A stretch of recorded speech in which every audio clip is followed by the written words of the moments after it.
লন্ডনের একটি পোলো মাঠে হৃদরোগে আক্রান্ত হয়ে মৃত্যু হয় বলিউড অভিনেত্রী কারিশমা কাপুরের প্রাক্তন স্বামী এবং শিল্পপতি সঞ্জয় কাপুরের। 7 দিন পর দিল্লিতে সম্পন্ন হয় সঞ্জয়ের শেষকৃত্য। তবে সেই আয়োজনের পর কারিশমার একটি মুহূর্তের হাসিকে কেন্দ্র করে নেট দুনিয়ায় শুরু হয়েছে সমালোচনার ঝড়। দিল্লিতে সঞ্জয়ের শেষকৃত্যে 2 সন্তান সামাইরা ও কিয়ানকে নিয়ে উপস্থিত ছিলেন কারিশমা কাপুর। কিন্তু শেষকৃত্য শেষ করে মুম্বাই ফেরার পথে বিমানবন্দরে ক্যামেরাবন্দী হন তিনি। মুখে হালকা হাসি, পাশের ছেলেমেয়েরা, এই স্বাভাবিক মুহূর্তটাই ভাইরাল হয়ে যায় সোশ্যাল মিডিয়ায়।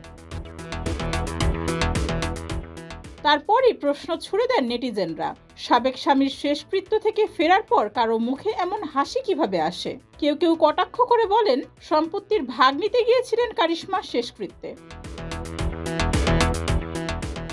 অন্যদিকে সঞ্জয়ের বর্তমান স্ত্রী প্রিয়া কাপুর যেন এখনো মানতেই পারছেন না স্বামীর চলে যাওয়া।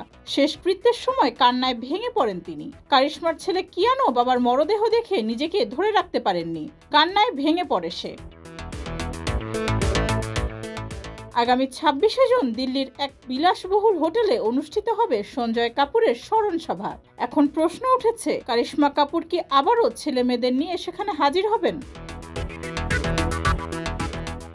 ডেস্ক রিপোর্ট, যুগের চিন্তা।